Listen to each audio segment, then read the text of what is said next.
dia kan udah capek tuh ya. Jadi dia tuh kadang-kadang diomongin tuh sudah kayak nggak fokus gitu loh. Jadi suaminya, ibu bidan, ataupun kalau ada dokter situ, sama-sama di depan matanya, begitu ada kontraksi dok, ada kontraksi, ayo tarik nafas bu, sama-sama, jadi dia ngelihat muka kita, ayo buang dari mulut.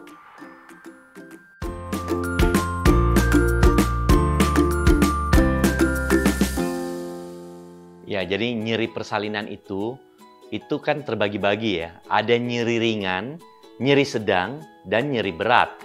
Nah tentunya ketika awal-awal proses persalinan, pembukaan awal 1-3, itu masih kategorinya nyeri ringan lah. Ketika dia sudah mulai pembukaan 5, 6, 7, atau 4, 5, 6 gitu ya, itu sudah mulai naik tuh ke nyeri sedang. Makin menjelang persalinan, pembukaan lengkap, ya itu sudah nyeri yang bisa dikatakan nyeri berat, ya kan. Tetapi tips saya, moms di sini nggak usah perhatiin tuh, dok gimana sih bedain nyeri sedang sama nyeri berat? Kayak gimana sih? Ada skalanya nggak sih? Nggak perlu, itu nggak perlu tahu. Yang kalian perlu tahu, Tuhan ini sudah mendesain wanita itu untuk dapat menahan nyeri tersebut.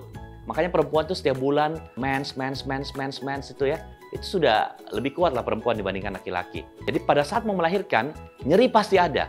Tetapi percayalah, itu nyeri yang dapat dihandle oleh yang namanya kaum wanita. Nah, walaupun demikian, ada beberapa perempuan mungkin yang memang sedikit sensitif, ya kan? Ya itu beda-beda lah ya. Tetapi kalau mau dibilang kuat, semua perempuan sebenarnya kuat. Cuma tergantung situasi dan kondisinya aja. Nyeri itu disebabkan oleh kontraksi rahim. Dia mulai muncul ketika mulai ada pembukaan mulut rahim. Biasanya itu mulai pembukaan 1 cm. Itu udah mulai muncul nyeri tuh, seperti penjelasan saya sebelumnya. Tapi masih ringan. Ketika sudah fase aktif, pembukaan 4 cm ke atas, kontraksi rahim sudah semakin sering. Yang tadinya 10 menit sekali, bisa jadi 10 menit 2 kali, 10 menit 3 kali, dan semakin sering. Semakin sering kontraksi, semakin sering nyeri. Gitu loh. Semakin sering kontraksi, semakin turun janin ke arah bawah, ke arah vagina, semakin nyeri dia rasakan, intensitas nyeri semakin naik. Jadi artinya, nyeri itu sudah bisa dirasakan dari pembukaan 1 sampai proses bayi keluar. Nah, biasanya setelah bayi keluar, ibunya mulai agak lega tuh, ya kan? Karena nyeri yang hebat banget itu langsung tiba-tiba berangsur menurun. Untuk meminimalisir nyeri, 1, tetap fokus, ya kan? Bernafas, buang lewat mulut. Nah, sekali lagi, nyeri itu kan terjadi kalau ada kontraksi. Jadi ketika kontraksi muncul, tarik napas, buang lewat mulut. Nah, kadang-kadang kita mengajarkan suami yang nemenin atau mamanya gitu ya, ibu mertuanya yang nemenin di dalam kamar bersalin. Sama-sama nih, kadang-kadang pasien kalau sudah pembukaan sekitar 7-8 cm, dia kan udah capek tuh ya. Jadi dia tuh kadang-kadang diomongin tuh sudah kayak nggak fokus gitu loh.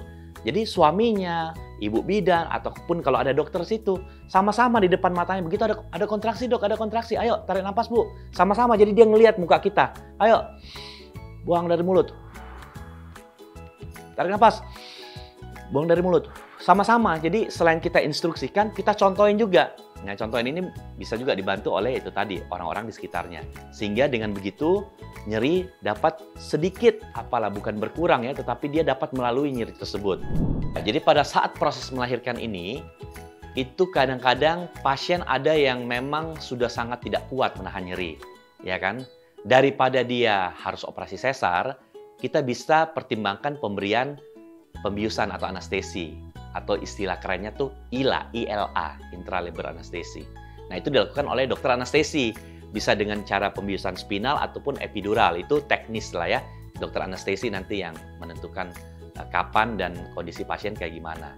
Nah, itu boleh-boleh aja dikerjakan. Nah, cuman itu pun ada positif negatifnya. Negatifnya tuh salah satunya pada saat pembukaan sudah lengkap, kadang-kadang si ibu nih udah nggak terlalu tahu nih, bayi udah seujung apa saya mau ngeluarin.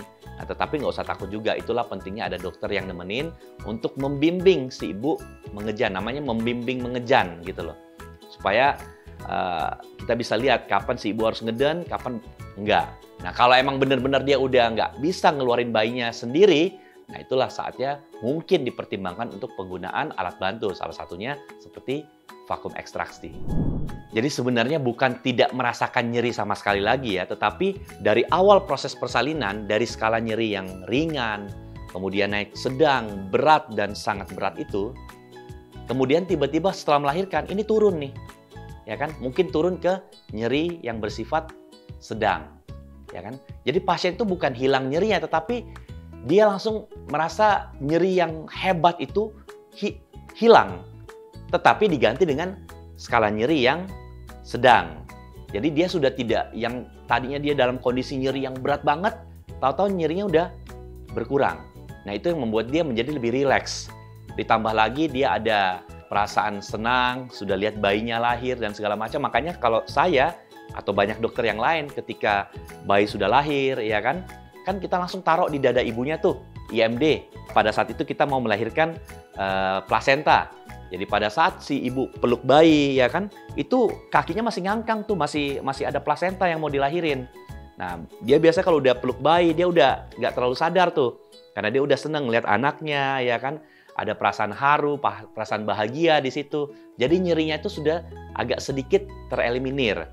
Nah, pada saat mau dijahit, kalau terjadi robekan pada jalan lahir, di situ memang tetap perlu pembiusan. Jadi ada yang bilang, oh, kalau sudah melahirkan dijahit pun tanpa bius tetap gak nyeri. Siapa bilang kayak gitu? Coba aja ditusuk itu di kulit di sekitar vagina kalau dia nggak berteriak.